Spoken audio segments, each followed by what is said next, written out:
Gasimbagane ne bannamawulire wano ku Radio Simba. Peter Kibazo mu studios gikwanjulira osuzeeyo otya ampuliriza atuuse ku mulimu weebale wonna w'osinziira otuwuliriza tukwebaza okubeera ng'okola bw'otyo olw'omukaaga ssaawa 4 mpaka 6 ogw'emisana ne tubeera nga tuwayaamu.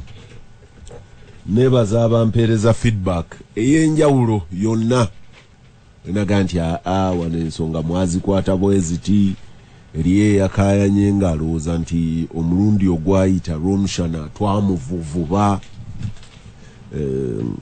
lwakuba teyambulira ku nsonga ki kwe twamuvuvuba naye message nagifuna era nti weewaawo eriyo abagoba n'abantu wiiki eno eriye yankubira okuva e New Zealand ng'ayina omu ku ba panelist ku show gwagoba oyo bw'atandika nze nga nzijako radio nze saagala kuwuliriza era mukulu Kimbugwe nakuwuliriza bulungi nnyo neera nga bwe nagamba nti gwate bw'otamwagala bw'eriyo abamwagala okufa obufi naawe bw'oyagala eriyo abawuliriza nanga nti akasajja ako kantama naye nga tusigala yeeyo capacity to tolerate each other ne tukkiriziganya obutakkiriziganya yekola Gasimbagane ne bannamawulire. Nina akalooli Romshana ali wano ndaba awandiika yafunye notebook mpya n'iPad baamuwa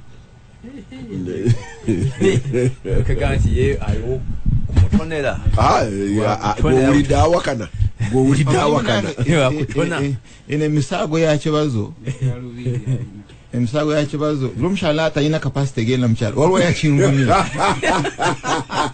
yakingumye kati kibazo njagala obagambe aba loto capacity ani za MP nakwe toyina capacity genda mchalo really I have loto capacity bwensala okuvuga ne mulo katesa na yebera yoboga mari sagala nyoko gara yabo gaga no eri isi eduka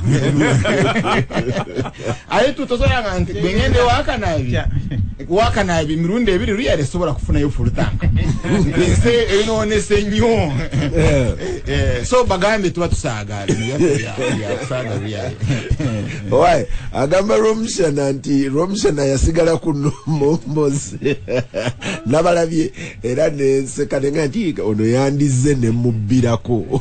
Yes, they are really, they are children. Nina Haruna Kanavi, Nina ni John Kakande. Charles Buza abantu va mukuyomba. No,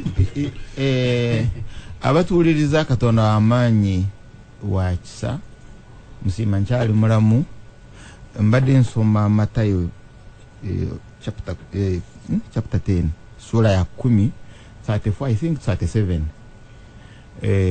to Jesus Christ yajja ne lulala kiso agenda kutema atema mu maka musajja tajja kwagala na mukazi we mukazi tajja kwagala na bbawe awulugana mujja kukyawagana ate omulabe wo ajja kuba mu nnyumba yo so ekinasuula ennyumba kinaava mu nnyumba ekyo ndoza muberaba ensobe eva mu nnyumba ye n'ayimalawo ennyumba naye mukulu kibazo byonna ebiri ku nsi siinaawo toyinaawo byonna byanannyini nsi n'omuka gwe tussa gwanannyini nsi n'obulamu bwennyina bwanannyini nsi ku nsi siinaawo kyennyina naye awaka nti nimuweereza wanannyini nsi byonna ebiri ku nsi byange bwe mbyagala abimpa bwayagalidde mu kwagala kwe mu pulaani ye ate waliwo n'ebingi ebitanaba kulabika byanterekedde mu store because mu store yanannyini nsi ebirungi tebigwayo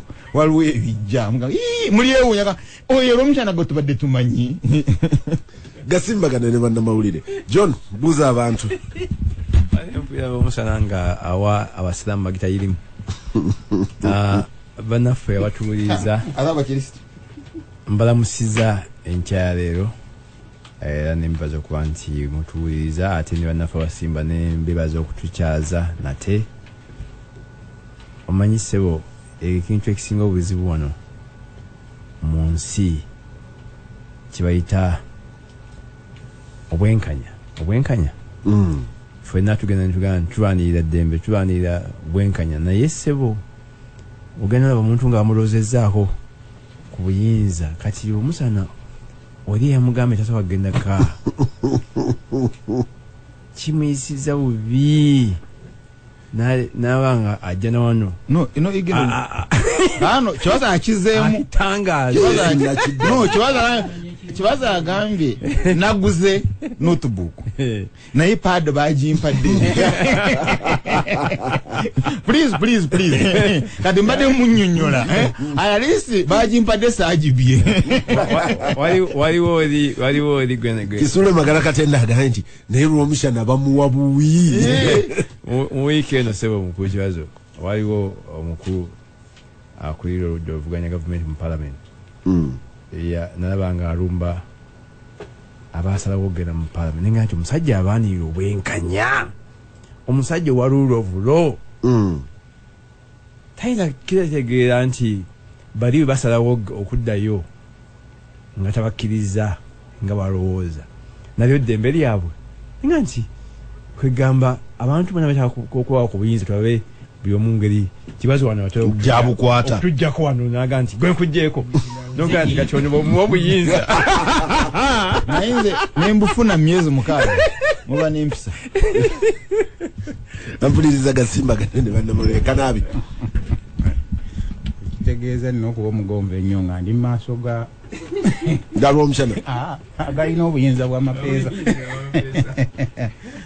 mukulu kibazo nnyo njagala kulamusa kubatuwuliriza yonna gye muli n'okubebaza n'abo bonna mukulu kibazo abawa feedback n'abalala tubasanga eyo naye simanyi kiba kirungi abantu kiba kitegeeza nti program bagiwuliriza era oli n'atwala n'obudda akole notisi ze nenaga nti kino ne kino kikola ki of course weekend twafunye n'abakayana bangi naye manyi ali mu background awulira ngaga nti program temukyagiteekayo ku YouTube nti nze ngenda okuzuukuka nga mwe mwamanyuse dda nti embeera nzirayo buzi nengisanga nenjiwuliriza naye ennaku zino eriyo neyali yajeewa nga yajeeteerayo ku bubwe nga si Simba nemuwa amagezi nemuga nti kati gwe funanga eno eya Simba gyetaddeyo osharinge munange ababimanyi baba babitegeera lwaki oli alina okujja ku Simba aweeyo naye mukulu kibazo mangu nnyo wiiki eno ebintu ebibaddewo ensonga zibadde ziwerako ng'ezisooka nooza tutunulire za kooti ezibadde zikyali nti wiiki egenza okuggwako nga kooti egambye nti asudiiri banka ye eya Crane Bank Bank of Uganda yakola nsobi okugimutwalako bagimuddize ate basasulire n'ebyo byonna byasaasaanyizza mu musango ogwo mu kiwendo kye kimu ekyo ekya kooti n'eyensi yonna gye bayita International Court of Justice nayo ssebo negamba nti Uganda ng'eri Congo yakola ebikolobero ebikolobero era esaana esasule obukadde 325 obwa $, nga buli mwaka erina okuwa obukadde 65 ndowooza omwaka guno tulina okuba nga tuwadde mu September singa banaalemwa biba nga bubadde 65 bataddeko percentage 6 nga bweyongeramu kati buli mwaka oguyitawo nga kitegeeza nti okola ki nti oyongeramu kitegeeza nti efuuse ku mabanja ge tulina kati tulinako 65 naye ne gavumenti sebonge eyita mu ssaabawolereza wa gavumenti mukulu kiryo wa Kiwanuka nayo nefulumya statement ega nti wewawo tebaganye ne sente balabye nga si kyekitiise nnyo naye babadde sibamativu n'ensalawo ya kooti eyatutaddeko ssebo nti twakwata abakazi ne tuluutinga kibazo njagala onyambe gwe w'oluzungu mu judgment waliwo ku page 103 abagiina bagambye nti aba UPDF n'abakungu abali ku top mu UPDF benyigira mu kunyagulula kintu biteke bulungi deka gama nti deka tutekamu bagamba Uganda naye waliwo ebigambo ku page 13 mukulu kibazo owoyina bakozeseza ebigaga nti twagira looting plundering n'ekyo kusatu bakyadde kiganga nenjagalo looting ne plundering nade mayi nti bonna looting ne plundering bonna buba bubbi naye babututeereddemu emiteeko twabwawulamu mu luzungu babwawula naye ne mu Luganda twawula okubba twawula okunyaga naye looting njagala otunulira ekibazo nga looting zedduuka kiro ya nankane kafusawo ka sukali nga katadde ku mutwe nga dduuka kati njagala kulaba Bannayuganda engeri gye bayingira Kongo ona inese picho na ina amatafali ne tutakoma ku ekyo sinateekako ky'okukwata abakazi kutta bantu okuteeka abaana mu gundi ne tubawandiika.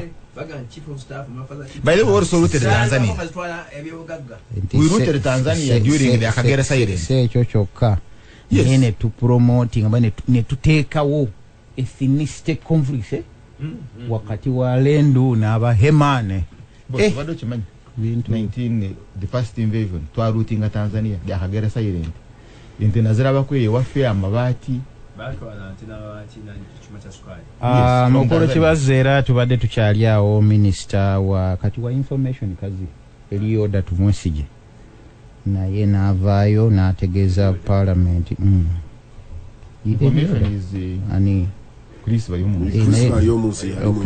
omulala minisita eri n'ategeezeza Aisha kirungi taliwo akakiiko k'endowooza bwe yabadde n'aga nti abo ba scientist balimba president nti etofaayo mu bbanga ttono eddagala lya covid lijja kuba likoze eki bamuwujjeeka that's bigger okufeera kulimu n'okulimba dupe kufeera oluzungu nga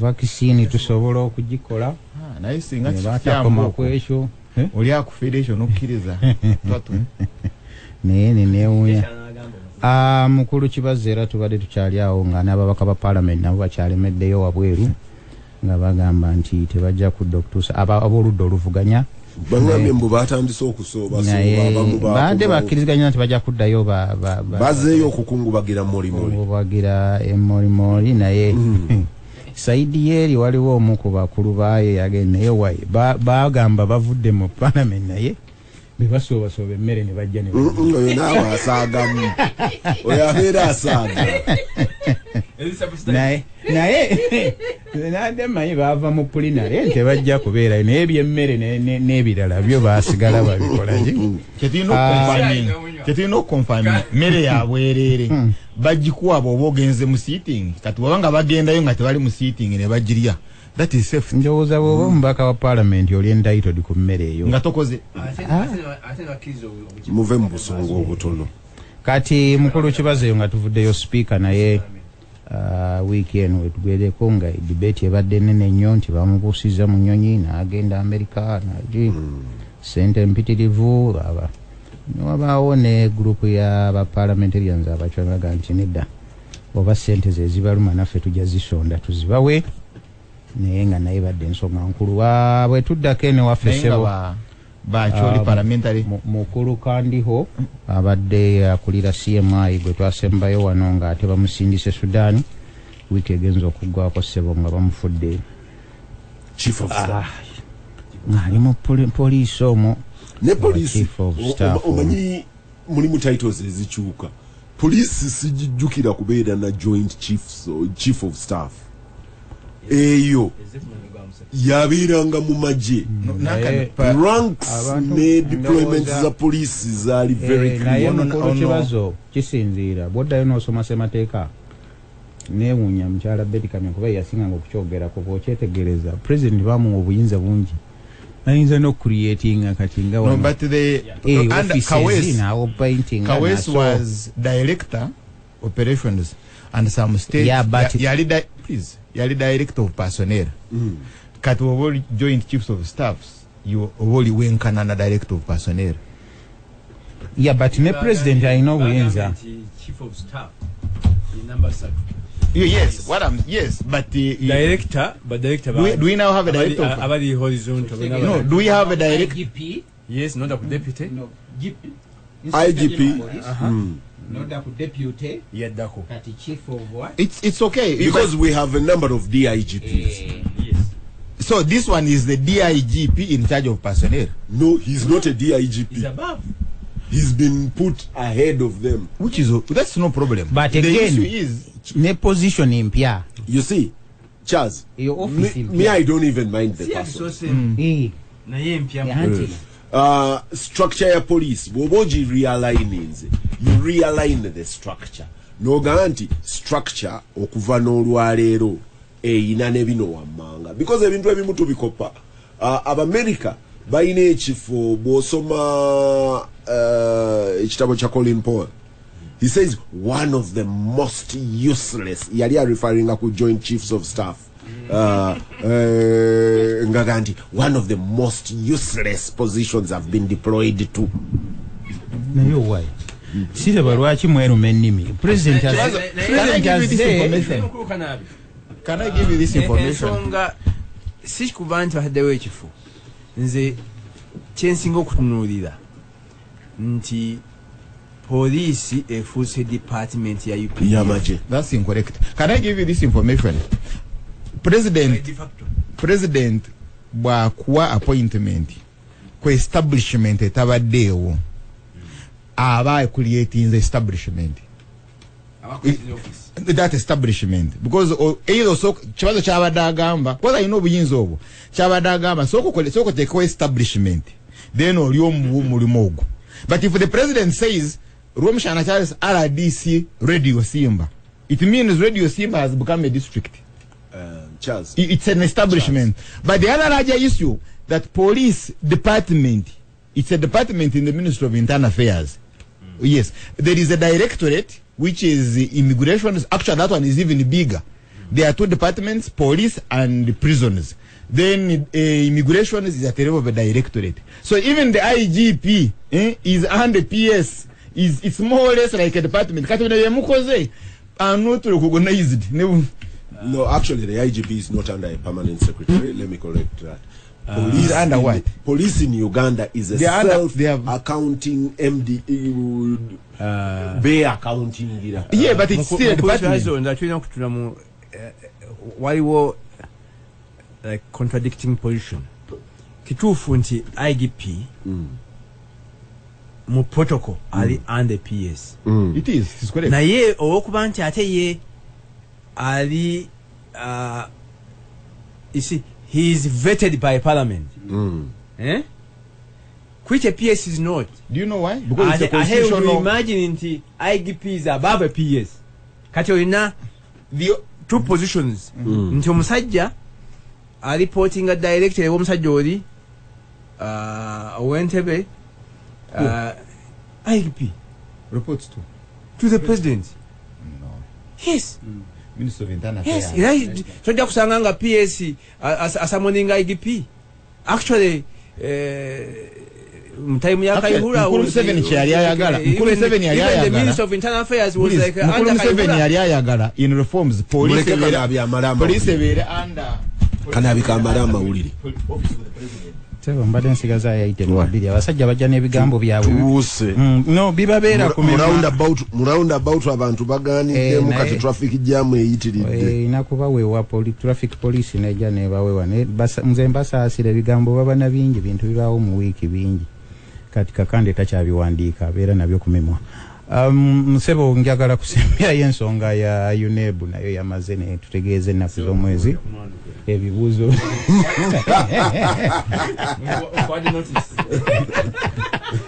Kadabi has been put on notice. Ebibuuzo nze sijja kubanga sekaana nja kukkiriza oyogere nga era newaneneragane ssente saagala kwogera ku muganda wo abazadde ze balina okusasula nga muzo mulimu aba P7 emitwalo 3,600 nalaga nti tewabaziyisaamu mwezi era omusomesa anaakusaba ezisinga ezo ogwo musango bagambye gwa Naggomola n'emitwalo 16,4 aba senior 4 isebo bagayi kuliko ekibonerezo kuliko ekibonerezo ebintu ogenda butaputa bulala tagambye tosaba zisingawo yagambye nti buboyo isizaamu toziyite za UNEB. Yes. Tagambye nti tomujjako naye z'omujjako beyond this tozituuma UNEB. Kakati kwogamba nti kyoyogedde nti n'abamasomero nga bagambye nedda twagala tugende tuteeseganye totuteekako balinga ba mobile money gwe sente z'ompadde tontereddeko zakuzijjako. So you never be saying bw'oteekako ezizijjako zoogere nti zakujjako. Sebo naye era ne bagamba nti kati tuzzeeyo ne ku nnomo kalenda mukulu kibazo kuba ebibuuzo bijja kubaawo okuviira ddala mu November September bitambula awo bwe bityo. Mpozi n'ekisembayo Sebo abayizi b'e Makerere nabo babadde mu kwekalakaasa kumpi weekend oyo nanga poliisi naye ebakuuma n'amagye ng'ensonga yaabwe eri nti abasomesa abagamba nti tibajja kusikira kubanga baagala kusomeseza ku Zoom naye nga tebasobola kukola ki bo bagamba nti buli kimu bakiggulawo. Kiki ekibateesa ku Zoom ng'ate n'abalala basoma naye bigenza okuggwa nga mulimu n'omuyizi omu yasanze Kakande nga kali ku buliri bwe asoma busawo eyagenza okukajjako omukono engalo ne zigenda ne kabwatuka n'abalala ne babasiba mu makomera ne vice chancellor naye n'ataba wa kisa n'abagaana abamu nti abasuspendinze naye katulabe wajja binaggwera. Ampuliriza Gasimbagane Ne Bannamawulire. Koska nabi kyabu. Sina kyengamba kubanga mpulidde kocho jiwaira. Dinda ko Kakande kanabi ono ayina kyabuuse mu mawulire. Nalabye eggulire eryo lyakoze front page mu mawulire ga kuno lyonna etteeka ly'obusika naye the rider njagala nnyo gamba abantu nti rider yabadde nti etteeka lino mu luzungu bagiyita on intestate mu estate y'omuntu atalaamye kasitofa nga tolaamye gavumenti egaba ebibyo naye bakanabi yabateereddemu nabo ne bongerako nti eriyo ne bwoba olaamye eriyo ebiri kowa bitasobola kubuusa maaso. Ndowooza toyinza gamba nti amakaago togagabira mulala ng'omwami oba omukyala asigadde mulamu. Ekyo kyabadde ekikulu singa omukyala agakuno omanyi enkola yakuno simanyi oba newabakyalisi abasajja be bafa omukyala agira naga nti ogenda kufa nga totulekedde eyalese kalisiti nga bonna abasajja bafudde the reason is omuntu emyaka 5 ate wawasanga 22 so naturally nga gwosooka kati mumukola ensobi owasatu n'awaso wa 29 mukulu kibazo kyezalizaga okutangazaamu oba okwongerako nti mukulu kanalaga nti kooti yagambye nti kyayi kyamu okugala bank yakoni bank kyemmanyi omusango gubadde nti Bank of Uganda yagamba omukulu ono yanyagulula banka ensimbi azikomyewo biliyoni nga 4 n'ekirala nti era yakozesa olukujjukujju banka bwe yagulanga ettaka ng'alyezza mu kampuni ye eya Meera yenkayana yabaddewo kaakati bali bagamba nti Sebo empaba wagye wakola mwawaba mu ngeri ya kijega n'olwekyo omusango basinza ba Bank of Uganda kikibadde mumudize ne banka ye mumudize ne kampuni ye nawe kikulu mumudize kampuni ye which company bintu yanjawulo kubanga kote esobola kukuwa bank it has no power ekwa company kakati what you use for the company is your business. So in other words company claim When bank must get a license from Bank of Uganda. Temudiza bank. Amudiza company ye. Twale ebizimbe ate kinewunyisa baagamba nti company tekyexisting kubanga was liquidated era pa coach yenyini agamba nti eno takyaliwo kati yawaani awabona ate kali baagamba nti ate mugimudize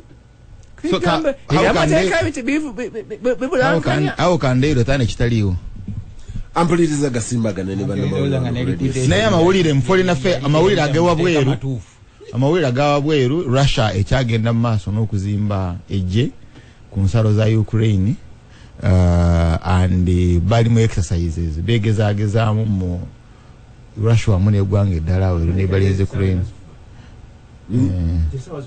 President wa France yakyaddeyo mu Russia. Ukraine emu kwa wanga agasomesa ennyo wano abasawo bana Uganda simanyi bakimanyi era ebbanga gwanvu nga bannayuganda bagenda Ukraine abasawo bannayuganda bagenda nga Soviet Union olubereberye abasoma obusawo nga batugamba basomedde Russia abasinga balinga basomera Ukraine. Yes. Kati simanyi kubanga ensi zonna zigamba abantu babe baziveeyo America gandi America asigalayo amanyi nti ye asigaddeyo ku lulwe namulidde bideri abagamba bideri nga bagamba nti muveeyo naye ffe simanyi foreign affairs era ekyebase nga bwe kyali ku Afghanistan obushali bakiwetire tuyina capacity bakola advise tuyina capacity egani ebajjayo assessment yabwe egamba ki olutalo talugenda kubaawo Russia ejja kutya ampuliriza Gasimbagane abasinga ebintu ebimutube kuba ne America yagana tegenda kulwana naye bwe yali ya deployinga wiiki eri ewedde tegenda kulwana naye teyinza kutunula butunuzi nga munywanyi waayo mu NATO ali awo nga akola ki atawanyizibwa naye mbadde ntunulira waliwo omwami yadambuza nti okwerumaaluma kwa Ukraine ne Russia nze owenna bweru kunkwatirako wa nemugamba naye tomanya owenna bweru emu ku issue gyebaleese nti amafuta gagenda kulinnya begana tegana kaleka ewa Ukraine ne Russia manya nti Russia yemu ku kweza ensi zisima amafuta ate zino ensi endala eza Bulaaya America ne banywanyi baabwe bagamba zituwa obuyambi nti bo kotabaala Ukraine nabo bo batabadde nafo ojja kuba tutabadde ebyobusuubuzi kujja kusibako nati kyotala otangala kulootako kulaba and ate sanctions ezo enattu eyo yinza okutukosa kyeri kyennyini nga naffe tetusobola kusuubula ne Russia abadde basuubula naye ate jjukira nti n'ebyokulwanyisa byaffe bisinga obungi muri Sukovu tubijja Russia so can that mean tetusobola kugula byombi twabijja omanyi wawo amawanga mangi agakutuka ku Russia negagenda n'ebyokulwanyisa bye twakima Belarusi oluberebere byali bya Russia naye nga bijjanga ekigambo janka gwokiteekako ise bu reporting lina ennaku zino mbadde ngiyitamu naye abaRussia omukulu yabagamba mumpolanga y'ebyuma nja kusasula mpola ampuliriza Gasimbagane ne Bannamawulire tukomawo tandika omwaka ne my Airtel 4G smartphone onyumirwa data w'obwerere wa GBM namba okumala omwezi ne bonus wa data obutundutundu 10 ku buli 10 buli mwezi okumala emyezi 3 baba ejjayo bbeeyo kusenya emitwalo 25 zokka ng'ofunirako data wa bwerere okumala emyezi 3 aweza emitwalo 865 y'ebbeeyi y'essimu 4G phone ebeesibira emitwalo 16,35 zokka. Airtel, the smartphone network. Mu Uganda ensi ey'ebyamagero vumbula sabuni ayoza owa Blue Magic agoberawo obucaafu n'amabala mu ngoye zo. Blue Magic akekkereza anti ayoza entuumu z'engoye n'ekyova ekimala mugonvu ku ngalo zo ate aleka akawo ak'enniimu mu ngoye zo. Sabuni ayoza owa Blue Magic akolebwa bannaffe aba Bidco ng'agira mu kiremu ne grams 600 ng'ate asangibwa mu maduuka wonna okwetooloola eggwanga. Ennyanya zo tezirabika bulungi, zirina ebirwadde bizirumba, oba ziganja okukwatagana ne fertilizers z'oziteekamu. Yusimba kika ki? Kati katukwanjulire Biran F1 Tomato okuva mu Home Harvest Uganda Limited. Eno temanyi buli kirwadde kyonna ekirumba ennyaanya, ate ng'ekulya mu nnaku 75 zokka. Y'amaanyi, erina omubiri okusobola okubeerawo ennaku 28, egira mu brand ya Baker Brothers. Bisange ku dduuka lya Agro Input erikuli okumpi oba ku dduuka G9 Kingsway Plaza, Pumpuna Village. Kuba essimu 03mwendasatu 236 oba 0704141827. Tandika omwaka n'essimu y'ama Airtel 4G smartphone ng'egirako data wa GBM obwerere ng'akola omwezi mulamba n'ennyongeza ya bitundu 10 ku buli 10 ebya data gw'oteekako okumala emyezi 3. Gyefunire leero ku mitwalo 25 nga kuliko data wa myezi 3 awaliza ddala emitwalo 865. Olwo kino kitegeeza nti essimu y'ama 4G oba ogiguza emitwalo 16,35 zokka. Kyali edduuka lya Airtel erikuli okumpi. Ogyefunire leero oba nyiga star 175 star 94# okunyumirwa data ono w'obwerere. Airtel omukutu okukyasinze mbya smartphone. Gasimbagane Ne Bannamawulire wano ku Radio Simba Peter Kibazo mu studios Gikwanjo ya John Kakande, Haruna Karabi ne Charles Bomshana. Haruna ngenda kutandikira wo katono nnyo manyi nti ne mu break Charles abadde akaya na police kinaki. Naye President Museveni yatandika olugendo oluri akiyita ku reforming police oba kugikyusa oluvannyuma lw'akalulu ka 1996. President Museveni bw'agenda okudda okwogera yali munyiivu nnyo nti police mu police barracks eziwerako yali awanguliddwayo oba mu polling stations ezaali ku police barracks. Nzijukira bulungi nnyo ensambya was a sweeping defeat oba victory for Paulo Semwogerere. President Museveni bwe yagenda okwogera yali very specific naga nti this colonial police bayino disbanding, bayino reorganizing, and indeed he embarked on a mission to sweep. 40 years later, it's almost 40 years, 36, bwabanga mwami Museveni yakusanga mu police nga wali ku command level, kitegeeza wayina emyaka nga 3.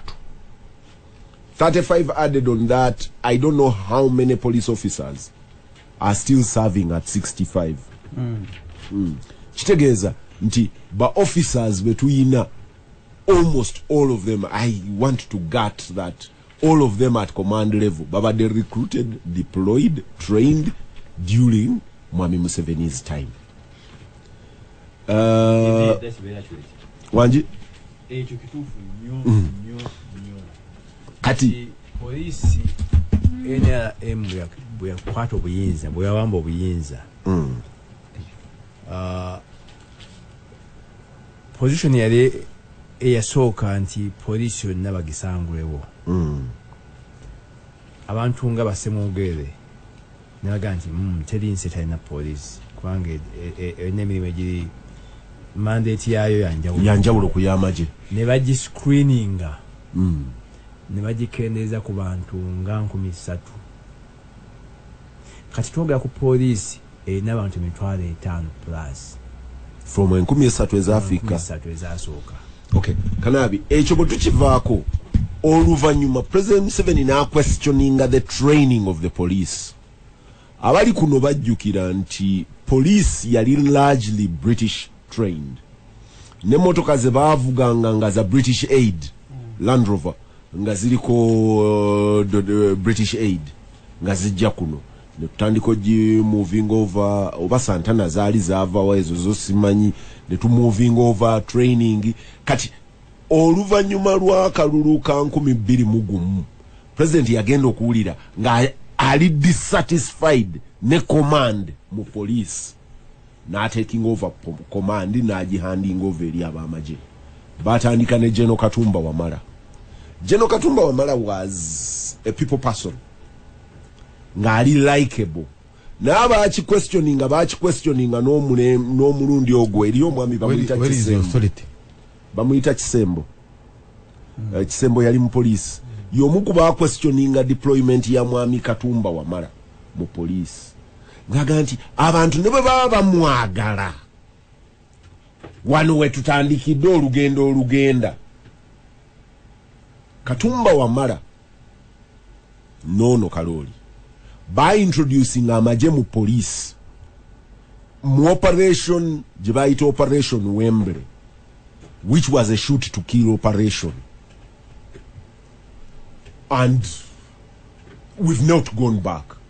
Operation Wembley has mutated mu police yava mu Operation Wembley negende ekireka mu VCCU nevayo kati ya mutating eri Bukoto ku crime intelligence yavamu ne SIU yalinga ekireka ekireka waliyo kone VCCU SIU then nejja kati yezene Bukoto the crime intelligence era n'ekifo ekireka juzi bakigadde. But all that was an intro of the army. Omulembe gwa Katumba ngujjukira muwanga tali wano ne I don't know whether eriye yakuba ba demonstrators emiggo nga period ya Katumba Wamala we yaberera mu police bano ba muwanga nga bali mu popular resistance. They maimed boys enkuba gye baba kuba ne tuvaawo after Katumba came General Edward Karekezi Kaihura kale bwayingira police it was a total turnover. Nchaina image nga bwe nkuwa omuzindalo kanabi ku Equatorial Hotel nga waliwo demonstration ewa Kiseka wagulu awo ku tipu nga Jennifer we yali azimbye a water fountain around there nga nyimiridde n'aba police ngendo kuyimirira n'aba police wawo bana aba police abayina shields abayina kyaba abajja mu riot nga bakirira mpola mpola we nali nyimiridde nga waliwo abavubuka balabika bulungi bambadde police uniform ziri crisp nyonjo bulungi ngolole bulungi naye nga balina panic etefaanana bali abakirira ab'ebigoyi kati abavubuka bwe batandika okwambuka okuva ewa Kiseka kamanda w'abana aba shields nga bagamba mwendo pole pole nga bagenda mpola mpola kati ngono yali ayimiridde eno jeni nga babuuza why pole pole let's go nga bagamba shoot kati omusirikale yali ndoza akumaawo we twali tuyimiridde wa polisi nga ayina emmundu nga ye uniform eyiye nkadde bulungi kati ono n'alyoka amugamba nipe sila omusirikale wa polisi n'ahaginga emmundu ye ng'akwata omwana n'amutunuulira n'agaana ne yeeyongerayo oli najjayo eyiye gye yalina ng'alina pisto n'agitunuza waggulu n'akuba essasi mu bbanga nga naye talina yeekalakaasa yeesansapaga talina kyakola kati oluvannyuma wa polisi gwe twali tuyimiridde naye bali bwe bakkiriryako ne tumubuuza lwaki kamanda tomuwadde mundu n'atugamba oyo tayinza kuba wa polisi so oli yali alina denja gye yali alaba kamanda ono yagamba oyo tayinza kuba mbuuza sebo gwali okusiina ono yali awa pisto yali alaba denja yalaba biriwo yendoza yalaba denja kati yandabadde akubona ekyase n'amuggyako emmundu ono wa polisi yaganira emmundu naga nti oyo tayinza kuba wa polisi. That's not how we behave. When you want my gun, you withdraw a gun from me, you have a procedure. But now the riot is being commanded by Natulago anti-riot. They are in charge. For us with guns, we have not been deployed there. And Natugamba Yesuwa police. Netuba tuliyao, munne najja. Munne yagendo kujja netwetunulira maaso nga twemanyi. Netusmilinga. Nganze mumanyinga wa amaje. Nekati nga yambadde uniform ya police. But that's where we're at. Wetwogerera olwaleero directorates za police almost buli contract eggwako the appointment is from the military. So what has become of the force? Have we gone full circle to take over the force? Wano wabadde wangamba nti police is a constitutional office commanded by the constitution, set up structures are commanded by the constitution. It's true. Wampulidde muwakana wano ne UPDF ne Uganda prisons nayo musemateeka mweri naye ndowooza mukulu kibazo ekimu ku kintu ffe kye tulina okwawukanako oba n'abalala nti waliwo ebintu ebitakyasaana kutusupurizinga naye ekibi nti n'abantu abandibadde bagoberera ng'ababaka ba paalamenti akakiiko k'eddembe ly'obuntu nti amateeka tuleme kugateeka ku bbali nti omuntu omu atambule ye nga bw'ayagala ekyo tukyerabira naye otandise bulungi nti President Museveni statement ye yali clear nti poliisi temutwagala abantu kye beerabidde nti bagenda okujja nga poliisi okusinga yali mu nnyo abantu balowooza nti baali bava mu Teeso ne mu Northern Uganda ng'abantu abo generally balowoozebwa nti baali tebasobola kukolera bano abaali bavudde mu nsiko bajja kukolera ki gavumenti eri gye baali bakoze eki basudde eyo endowooza yaliwo era munda muli mu poliisi kyogambye nti training yatandika ereeta abantu oseeseetula otya bano ba mister ababaddemu osobola okuteekamu abawo naye pulezidenti abadde ndowooza nga ali very consistent ku nsonga ya poliisi bwe yali mu kukungubagira omugenzi Kaweesi tiyakirumamu yagaa nti poliisi erimu ki kawuukuumi era tujja mukolako eyo statement gy'oyogedde ng'akalulu kawedde yagaa nti tebatutegeera naye yayongerako ekigambo ky'otaleese we will sort them out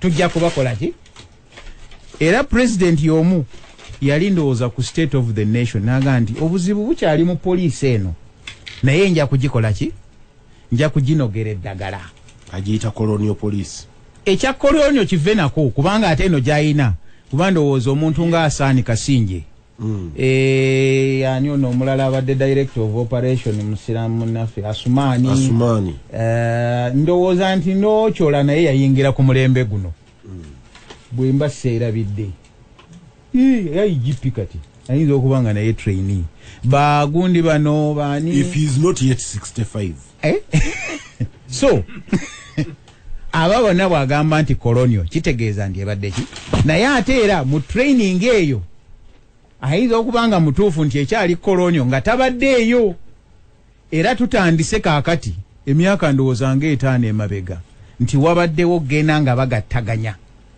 nti ofuna batrainer abava mu magye oba abapoliisi batwalibwa amagye gye gatendekebwa ne batandika okulagibwa ebintu nga bwe bitambula ng'emu ku nsonga mukulu kibazo gye basinga okunyweza nti balaakinga patriotism bayina okubasomesa nationalism era genderera nnyo badipisa abapya abasinga abali mu buli poliisi ezisinga genderera ennyambala yaabwe n'entambula yaabwe n'enjogera yaabwe egenze ekyuka era oli akugamba but we work with our gundi counterparts n'ennyambala nze nakula mmanyi owa poliisi bw'aba ayambadde engatto empale eyitamu n'ekola ki naye kati babanga abagenda mu lutalo jango buutu n'agisiba waggulu obuntu olabanga obutono naye buyina kinene nnyo kye butegeeza n'atambula nga yenna si people person wabula nti I'm here to threaten you power weeri kati President Museveni ekyo nze gwe nkiteekako era kidda waggulu wuwe nti ebbanga lyanamalanga eno institution alaba nga tagiinaamu mukono terowooza ng'abajaasi bwe balowooza ono agambye nti the police is trained I mean the army is trained to hit the enemy. That's at true. The heart. Yes. If you train the police in the same way, then the population become the enemies. Kakati gye nakugambye nti president alina power nene nnyo mu constitution gye yamuwa. He can appoint, he can create offices. Kati bw'atunuuliranga institution ye bw'atunuuliranga institution eno nga bw'agenda erimu kawukuumi is colonial ng'obuyinza akyabuyina ajja kugikyusa era tobeera surprised nti olwaleero ne gundi bw'anaaba avuddeko yaani ono aliko IGP nti era tujja kufunayo omujaasi akole ki naye nga poliisi si kugamba nti teyina bantu bakola ki basobola kukutambula. Charles Romshana, one of the members of parliament ya challenging SFC. Bwe bagenda okutwala SFC report ndoza Adolf Mwesige yali akyali minister wa defense. Bwagenda mu parliament nanyonyola the commands za maje. Naga nti tuina air force, tuina bajitani land and marine. Bwe bazinyonyola kati Adolf n'agattako special forces command. At the time Semuju challenged him in parliament, the government created under which law? The commands of the army are created by the UPDF Act. Now Musomera Adolf, being the smart Adolf he is, naganti njakudda kamalo kuddayo nyinyonyole Attorney General omulundi ogwo Adolf yali agezaako okukijustifyinga. Attorney General naga nti give us an opportunity to go back and consult and we will come back and explain. Ne kati tebannadda. Kati ekyo nekigenda nga UPDF, even in the structure that you say that the president can create establishments, bali bazuula nti wano waliwo gap, that establishment you had to come back to parliament and amend the act and say kakati tufaanana bwetuti. Kakati wano there is also reserves. Kati wano mu police wonyinyonyola kyongamba nti the law that governs the police in Uganda yo eri amendable by a snap. What is a special force? Because amawanga mangi kunsigaye na special forces. So twali tukozeeko study kumanya special forces zitegeeza ki. 1 2 special forces za America ziri once wa the defense department or ziri once wa president. Because me I would do the nchiraba special force be babakola emirimu ya president. Chola agamba nti under my command ogenda kuta Osama bin Laden ino unity ebadde once wa security advisor the president wamu nebirala. So ndoza bwekiti bwe kyazimbibwa. Naye kangende ku police president siraba wayina obuyinza okuwa order police. Wanchi order nchite ntya ebiragiro si regulations. Regulations. Oh, okay. Kasta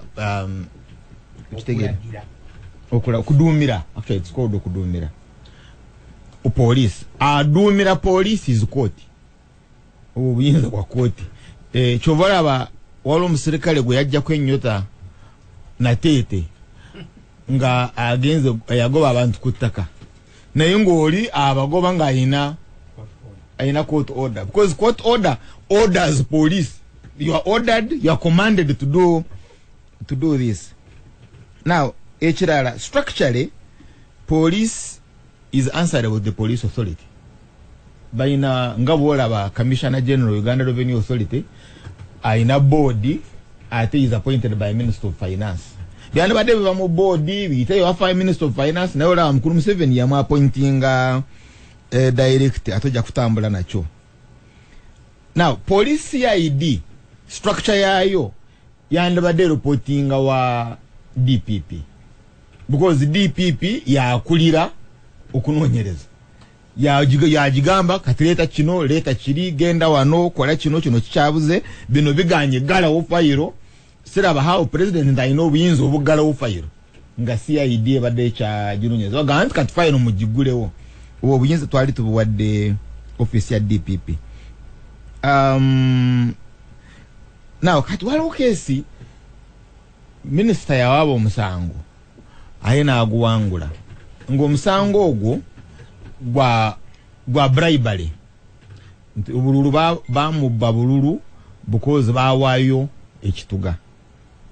Kati okuwangula omusango ogwo ng'ayina okuleeta agent ayafuna bribe. Now, bomuletera DPP ba proving nti bafuna bribe. ale DPP na developing am interest na I think we afuna bribe because onokufuna bribe also is a criminal offense. Thank you very much. Otuyambye ko kulaga Kanabi yakuwa bribe. Thank you very much. It's an offense on the part of Kanabi. But now I afuna bribe teka ligamba tetujja kukola ki tetujja kukoleka. Na yene ba sanctioning charges. Katolaba o police enonyereza ne DPP bafuse balabe. Can I explain it this way? That Mukulu Museveni awabira Besigye amwesimbyeko. Naye ayagala kuprovinga case against Besigye wanzibidde akalulu ambya akalulu because wawadde bribe. Police ne investigating and ne confirming indeed Besigye yawadde Romshana bribe. But Romshana z'okujulira for Museveni ntinafuna bribe. Police egamba nawe tukukwate ate ne DPP tukwate kati Mukulu Museveni agamba you have become an enemy. Because how can you arrest my person? So our conflicts with Tandikira is really ways to. Now I was nenga sana agenda ku that meeting. Okay, anyway, with the Moya meeting, well, there were two problems that was on the ground. One, ntowa NRM bwajanga complaining ntowa Besigye amukubye. Police kwata abachi Besigye. But atala Besigye nabo ba complaining ndaba NRM babakubye. I think a police yagale kwata ba NRM. You see, which is very wrong. Mukuru chela bichwazo chela ntikitufu. Gwe police yande bade kwata ba Besigye boka. Was the moment you begin arresting aba NRM nabo bakubye, then you have become an enemy. That a contradiction is standikira. Of course, allegations are Kruacho ina moralo nyo ngokwata wa Besigye akubye wa NRM. Na yaba NRM bakubye uchetaga evidence form C. How can you begin asking for form C? Umuntu wa NRM bamukubye umusayi gwika nonga ngasena bakwata akukubye. Let's first get form C. You go to a doctor alabe whether there was injury bikibi kale Museveni agamba police you are an enemy. Now kati in that meeting Gitwalina Moyano mukuru yatugamba ku kesi ya Makerere ngabana bayine sanduku. They were demonstrating, I think walo ayafa. Ni basitule sanduku ngabagala bagitwale State House. And mukuru Museveni yabakubira naga mutusewa. Nanga mukuru yetutuse tukyatesa n'abana. Mino y'abana batuse wandege. Mutusewa. Mukuru Museveni tutesa n'abana naye ngabana bagendera State Square. Agenda okulira Ntrwego, who was the director, we are director of operations later. Alwana nabo abazizayo. Kati Mukuru Museveni agamba singa abana bo bayitamu ne bagenda State House ne sanduko. Ani agenda okuyimiriza SFC oba PGB whatever it is kuba kuba amasasi. So awolabira ebizibu atandika okufuna ne police. That's how I saw him and understood him. Now finally we na a very complicated situation in urban areas. Soka and which are specialized. The insurgency. Insurgency is specialized. Walimu zibomo, walimu bintu binje birimu. Now, but atoina the civil population, you have a right to demonstrate. That's civil population. It has a right to demonstrate. Okumanaging a demonstration zi mulimu gwa police. But at the same time, oyina bagala okola insurrection. According to intelligence, they are terrorists. According to intelligence, bagala koze civil disobedience eri uprise bakoliremu insurrection. So byono berekera police or oyingizawo other forces. Now I'll give you an example.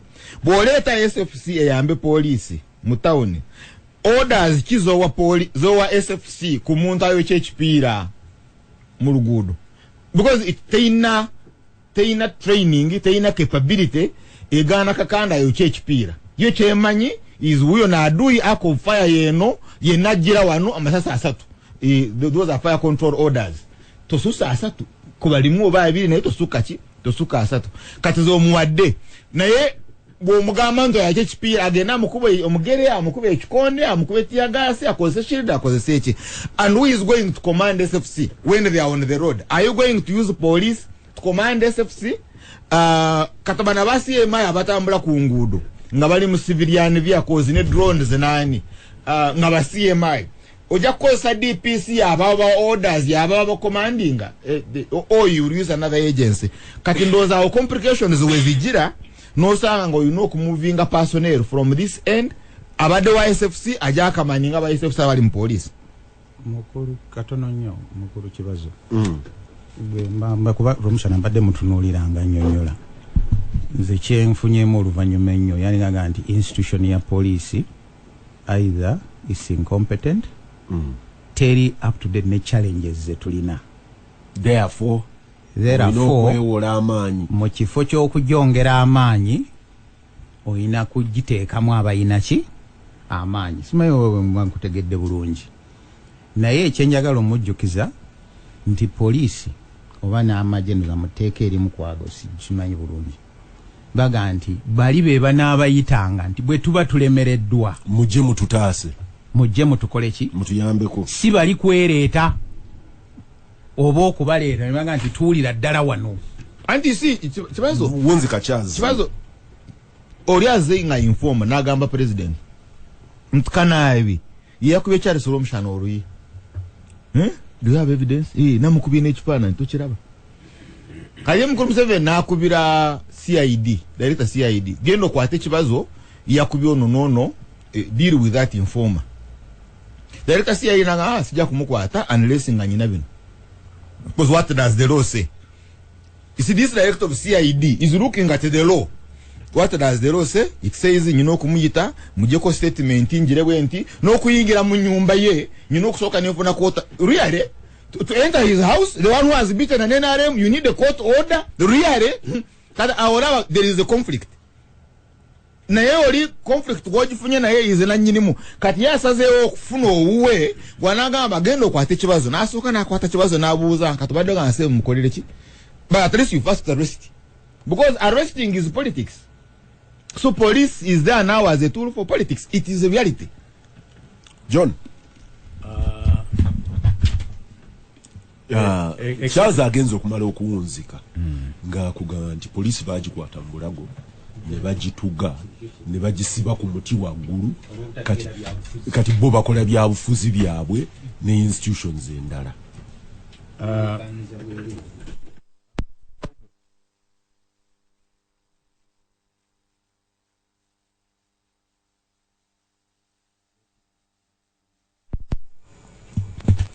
abakulu bano ba Romusana baali bawanika constitution ekisookera ddala mwalimu baroya bantu bakwegendeza nnyo engeri bakolamu ebintu byabwe ekisookera ddala tebaagala bintu biri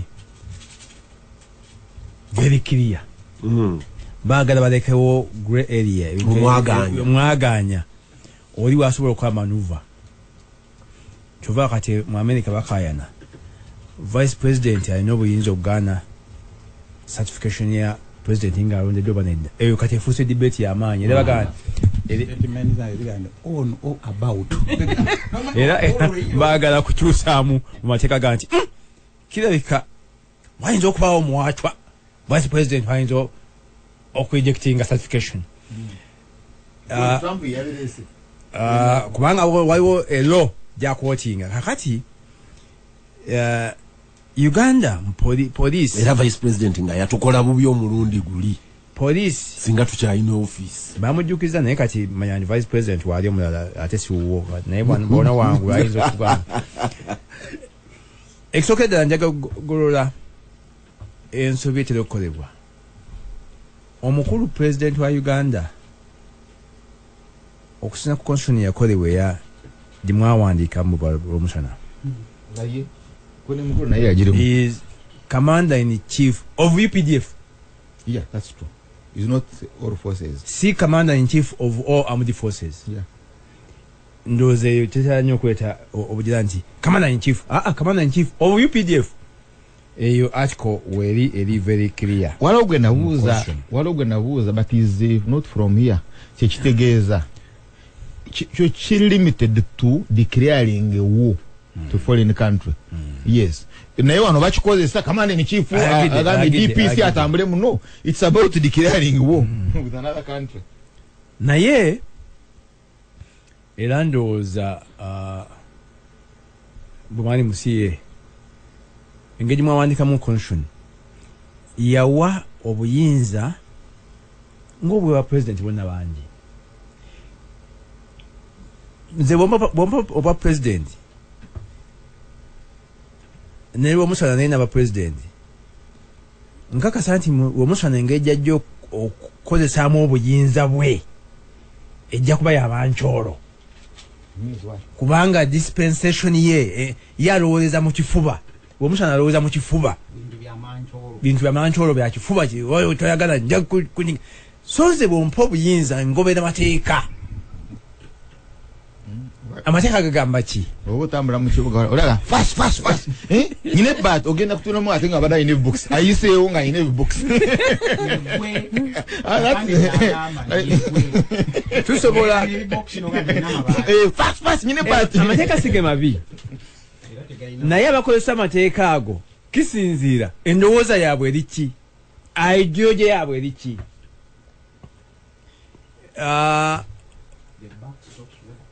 kakati buli mukulembeze abaako kyalowooza kyayagala nti interest yange amateeka galiwo kulwaki gwe onyonyodde judgment ya Crane Bank no Crane Bank company ya fire biti judgment kwacho badoji wa judgment nawe bado ina interest kakati obuzibu nawe tuna mukulu kibazo bino eno okuteeka mu magye abasirikale abajaasi mu police tunuulira police oba governments abakwemezi ba Uganda engeri bafugamu eggwanga lino nti abakwemezi basooka omukulu Museveni byasikira bo tebagezaako nnyo okuyingira police kyebakola kuteekawo ebitongole ebirala ekikulu nti abakwembeze bafa basinga obungi tebesiga police tebalowooza nti police wewekola omulimu gwayo professionally nti ekyo kibayamba okunyweza obukulembeze bwabwe bo foremost the professionalism is what will create a problem. Bo bagala their primary occupation is how do you keep power. Absolutely. Let me give an example. Ono mchala bamukwata wa Uganda Land Commission. Ne bamutwala mu koti. Yeah. Kat politics bweziba zigamba tasula ruzira. That's politics. Yes. Na yo kumutwala mu koti is okay. Yeah. DP IGG akirizibwa. Yeah. Na yenga bwe president omanyi bwana asula mu komera there is a problem with Bunyoro. No kubiro mulamuzi n'omugamu we bail. Yep. Nagamba nani badde mu bail naye tolaba bail center za bail bikibi ebyo. Like you know remember even this Kyagulani case in Arua. But Charles, Kyagulani case in Arua, you should not have the power to do what? To instruct the mulamuzi nti muwe bail. Actually what you are talking about is the failing of the system. Nti tuina abantu ng'omulamuzi alina okutunula over their shoulder muwe bail simuwa. So all you are saying is the rottenness. Isi Kyagulani kwatira Arua naye nga olaba politics zigamba olina okumuwa bail. Assuming the judge had said no. Mukulu omusana leka ntegeza abatuwuliriza babe kubeera confused nti obuzibu tebuli ku institution ebadde egezaako kukola omulimu gwayo professionally era nga batendekebwa mu mulimu gwabwe mu ngeri ey'ekipoliisi. Kaakati ono omukwembeze aliwo alaba nga poliisi eno ng'etendekeddwa mu mulimu ogwo tejja kumuyamba kutuukiriza kigendera kye ekyokwekomya obuyinza to keep power all the time. Obote kyeyakola ng'ali mu situation eyo ye yateekawo special force gyebayita yali paramilitary nga erimu eri awo makati si bajasi teba police bali awo n'ateekawo n'ekitongole ekya General Service Unit. Ekyo kyebagamba nti omukulembeze kati aliwo mweyali kati oba ebyo byafaayo olese byaki mweyali gyayigira n'enzuukanya gavumenti yali training ground ye.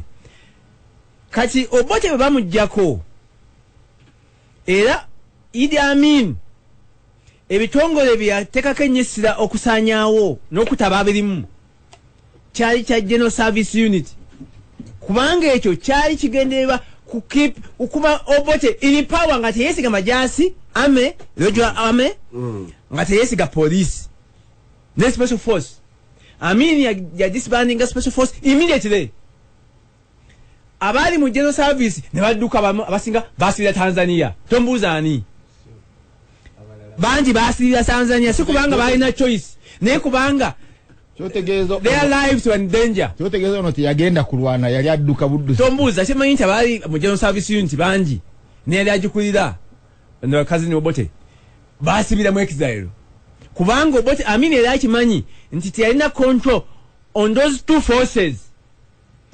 When was the army coming? Tejjawo Uganda police kubanga Uganda police yali nga Obote aji sideline nze nga tuvanti wao omusajja yabonye Odima yali yo police nenga akimanyi munyi nti no police eri important as far as the power game is concerned. Kati Amini were taking a power. Na ye naga nti police yesigika. Na tekawo public safety unit. Yalinge naguru. Omukuru Obura. Kasim. Yali akulira. Otandikanga nali ya Kasim. Naye yali msajja mukatoliki. Era mu testimony eje wa eri Human Rights Commission yagamba nti yawonya Cardinal Nsubuga. Ekyo kiddemu. Yawonya. Amini yali akoze. Yali msajja mukatoliki. Amini yali akoze okwe olokutta. Ekyo kana bikimusanyusiza nnyo. Yali tuna basalimu facts. Aya abanyuma Islamu kanga Amini ensi agamba nti buli mwana nakuba Muslimu. Kwe kufuuka Kasimu. N'agamba nti kabulanga n'obukatoliki. Nayingira naye omutima gwe gwasigramu agamba nti toyinza kutta archbishop mu bijja kujingira. Kakati even Obote too yana problem eyo. Kati Museveni bazze wewawo police almost 90% yaba dismissinga kibagamba kyekyafuelinga olutalo Muteeso ne bayagizaawo nali training nali recruiting nakola ki era obwesige bwe in the game of power president we yajja mu bimu ku bye baasanga nga buno obukakafu mbujja ku mukwano gwange yafa era lwaki bajjawo n'ekitongole kyebayita kya special branch ekyalimu ma professionals bantu ba madiguli bakiki mulimu gwabwe go kukuŋŋaanya information nakukuma bakulu VIP nga waliwo file namba eri ku mukungu buli wamu we yali nakiki naga nti luno olugambo weeru tuwe mukola mbagobye kakati ndoza mukwano gwaffe kyeyava takula kutuuka ku bwa IGP ate enfaye terima watankane kakati omukulu ono bazze mu bufuzi neewala ocreate public safety unit oba special force which would have been better we have been better. Special force elite yaliga atengeno kubanga atende special force ye ate is in the military unit eri yali special force ngeri independent force eri era ku internal policing gole ngalwanyisa ne NRA if you remember yali mu NRA kakati omukulu ono ye nasalawo naga nti kyengenda okukola bayite batakola is to militarize the police itself. Militarize the police itself. Bali balekanga police eri more a civil force. To justify, you see, Baba going to militarize, you must have a ground. Kachosoka no demonizing. Nti police eno chikwangala. Bomana ojifransi chikwangala. Kati bichokola. Abantu bakikiza nti abapolisi basusa okulenguzi. Basajja bakyamu. Bakwata ababbi, bakwata mu bapolisi. Onfuna? Nekireta wendowooza nti ndowooza. Ekinasingako bulungi kwe kufuula poliisi. Maje. The division ya UPDF tetuliko kati nti kakati tokyalaba njawulo wakati wa ame ne civil police kubanga a big chunk of the command sija kwewunyanga na traffic police encha major ajikulira ono bamuyita Isa Sembabulide. Isa Sembabulide agamba nti, gentlemen, I'm listening to you. Other than Charles, the rest of you, are you satisfied with the quality of service you receive from your police? Would you be satisfied when you call into our police at midnight at 2 a.m.? Aren't you the same people that are going to complain that the police is not offering you as good a service? Isn't there a difference when the army is deployed on our streets and when the police is deployed? When there were thefts on the northern bypass, this city cried, please deploy the army.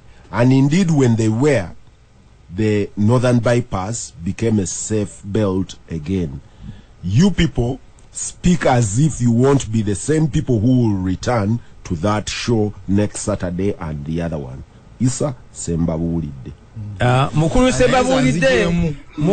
Sembabulide ekisokera ddala simanyi ekitongole mu Uganda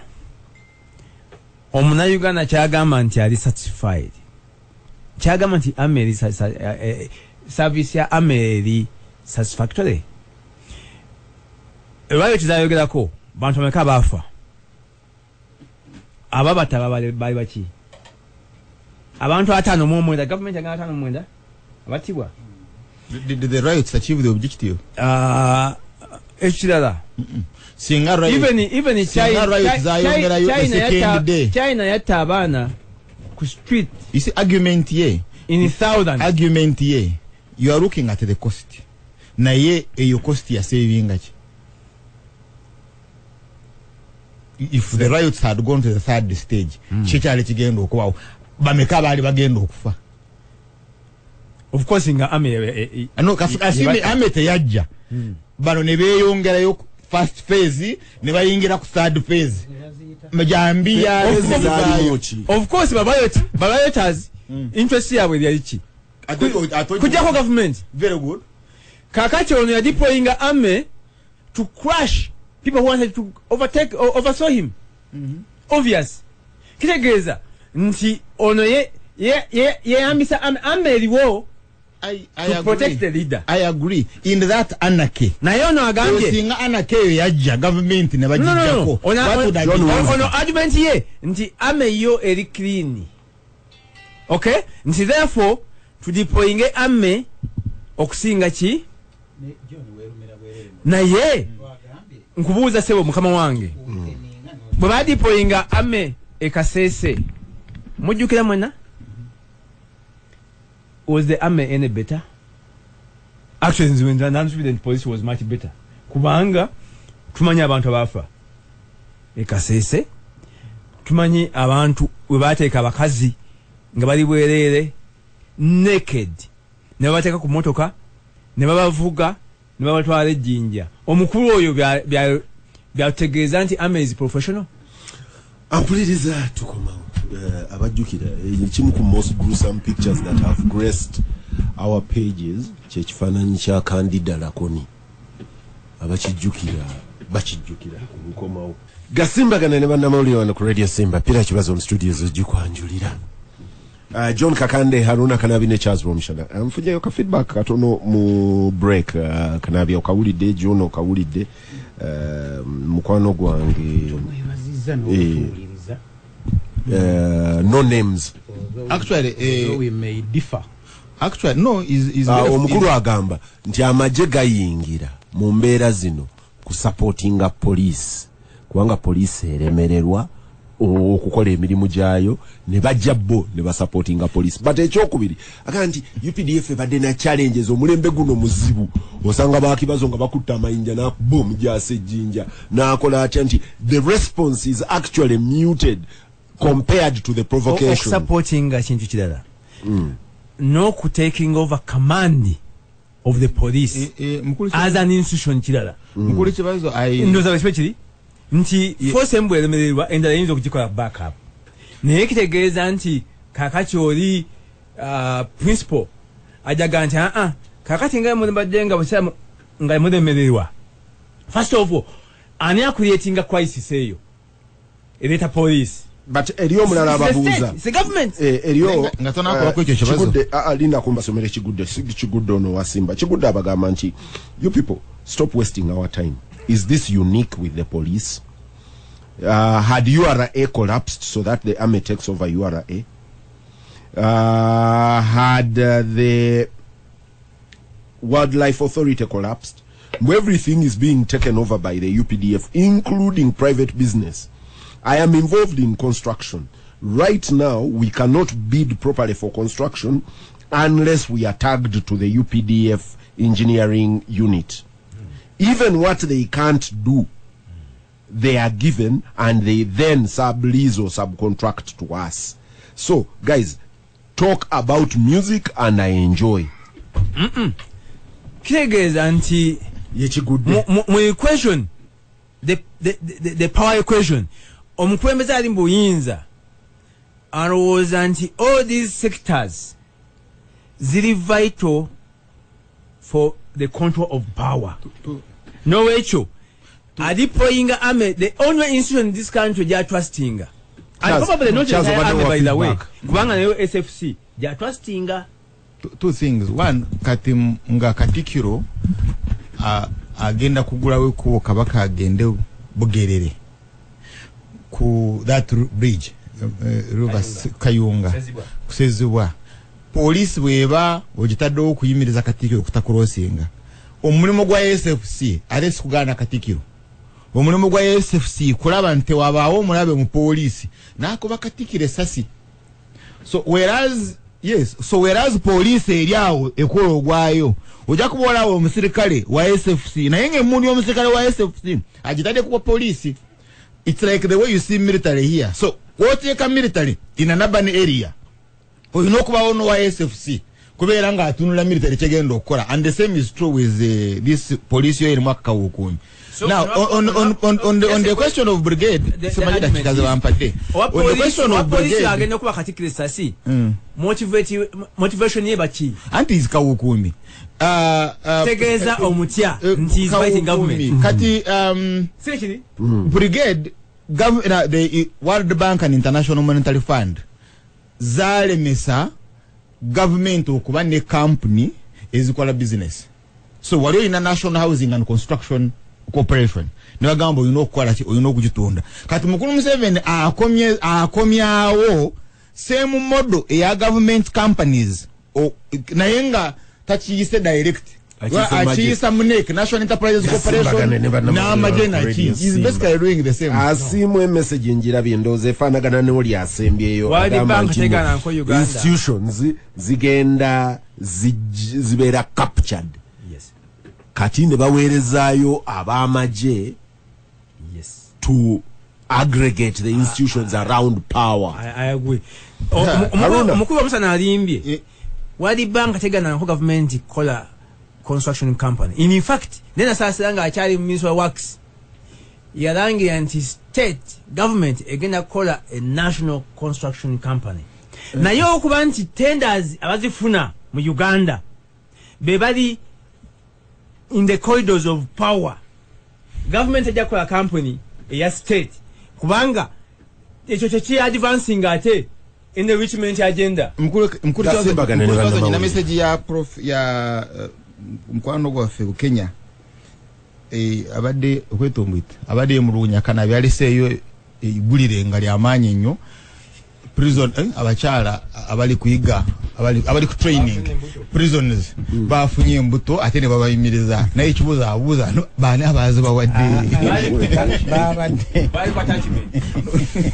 ampuliriza Gasimbagane Ne Bannamawulire wano ku Radio Simba atono nnyo my situation ye tuli musimbya wano Egypt ku mulembe gwa Hosni Mubarak ebino byonna byajja nga bwogenda ne Egypt banga nti amahoteri they are managed by canals nga beba manager even today ba chef ogenda omutuukako nga bwe muba munyumya but I'm also a captain koze kale nga bakola emirimu gyabwe era waliwo article emu gye nali nsoma atambulayo wali osanzeeko omuddugavu nga yenayo nga babeera eno wansi mu South Egypt ndowooza naye nali nina era wensoma ngaga nti bino ebya construction military ya Egypt yemu ndowooza kuba ina those construction contract naye at the end of the day bw'okitunuulire ekigendererwa kibaaki President Museveni oli ayogedde ku construction ensonga ze yawa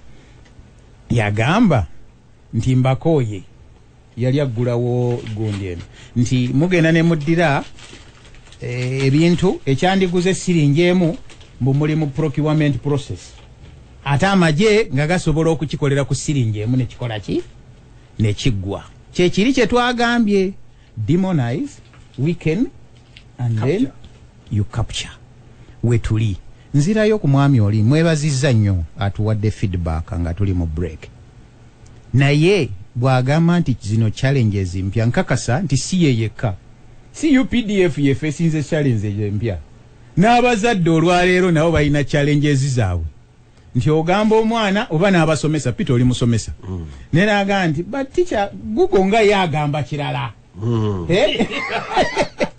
so you resort to force nagandi kakati fe tugenda okufuuka era oba temuddamu okwogera so when new challenges emerge or you banish the do you banish the entire establishment bwe zineeyongera buli wamu ng'era yonna mugendayo kyekibuuzo ne covid mulago yes by the way ne covid deploying si mulago kibazo genda ku kisaawe Entebbe niye ekinnuma kimu nti bwe bamala okulya $3 3 ate results tebazikuwa baziweereza direct mu system wa banzijako details zange nga balina okumpa ki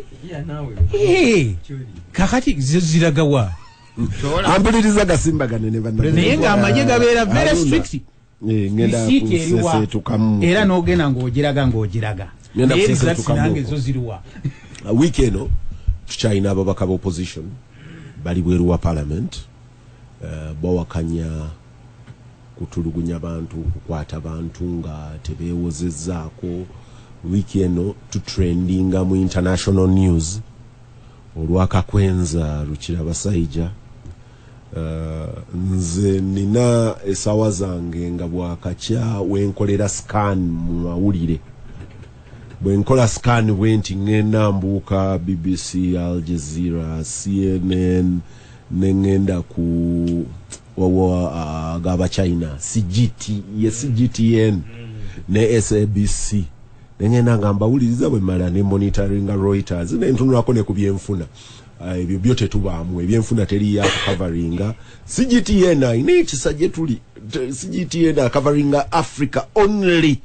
investment and development era mu mkubwa yogenda kuyenfuna anzijukiza ndoza munafu ya government bino bimtawanya tuna music bimemkwatako omukulu Kasajja Matia hado mukono ku ndagaano wa business omuyitale okola wano ekolero eryakawa nengamba yonna gwanasi basigadde kuwa ba investor bwa taxi kati ako mukuka bushinga yani kisobozi singa mu sente John ninawe nali ntudde mu restaurant nga basavinga bamuyita injira ekyo chapati kyaba Ethiopia kakati omwami gwe nali ntudde naye nankoonako nanga olabye ti aba Ethiopia bajja kuno nabo kusiika chapati kwanza eno injera mulala kuki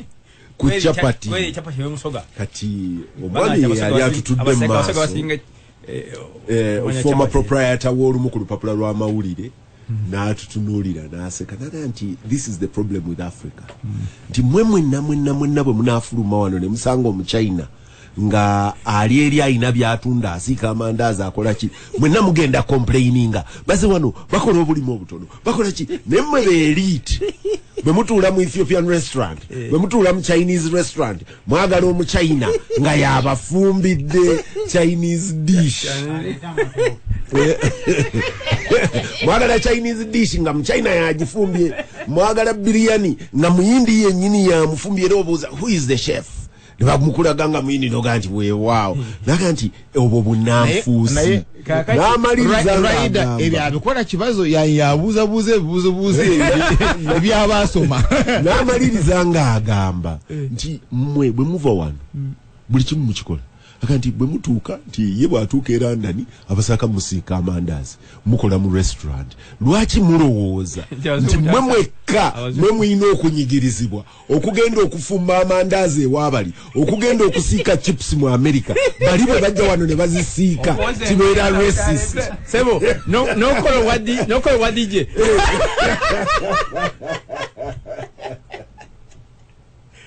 tandika omwaka ne my Airtel 4G smartphone onyumirwe data w'obwerere wa GBM namba okumala omwezi ne bonus wa data obutundutundu 10 ku buli 10 buli mwezi okumala emyezi 3 baba ejjayo beyo kusenya emitwalo 25 zokka ng'ofunirako data wa bwerere okumala emyezi 3 aweze emitwalo 865 y'ebbeeyi y'essimu 4G phone ebeesibira emitwalo 16,35 zokka. Airtel, the smartphone network.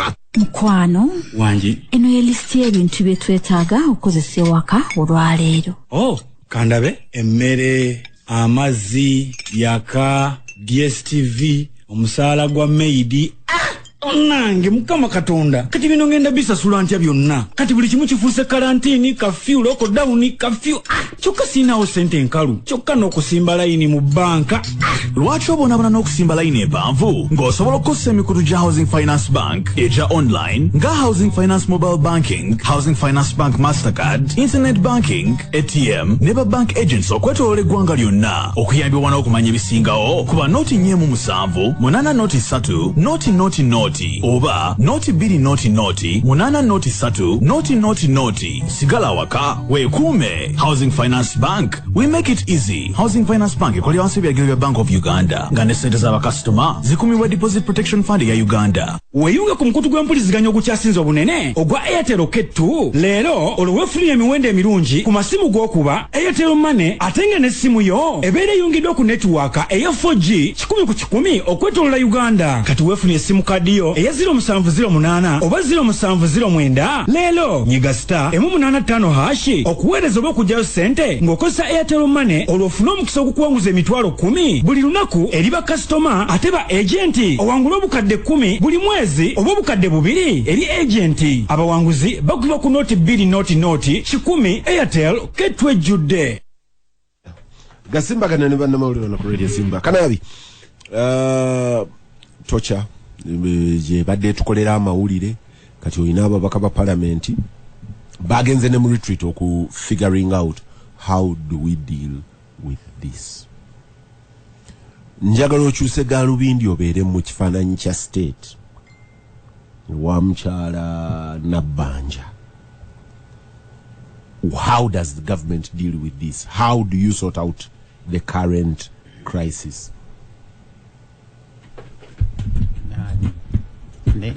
N'aba palamenti oba engeri gy'onnyonnyolamu lwaki ebintu bino twasasula ssente mbadde nnoonya figa wano ekyambuze twasasula Al Jazeera ssente I think about a year and a half ago about 2 years tuwezeze emyaka 2 bukyanga tugenda mu kalulu nga tunaatera okugenda mu kalulu nga part of the money was give Uganda a positive image mwezo adverts eziraninga ne show ya Al Jazeera efaanana Inside Africa sijijjukira linnya nga papasi yayo give a focus to Uganda bali bannaffe editorial zaabwe advertorial ewa Kakande eno nga bw'oteeka ya advertorial akulemerako naga nti nina okuteekako akagambo wali waggulu nti ena advertorial ng'omugambo wange gwe wandiika article ogirekaawo togiqualifyinga nga Kakande akuteekamu evivyaga nti advertorial.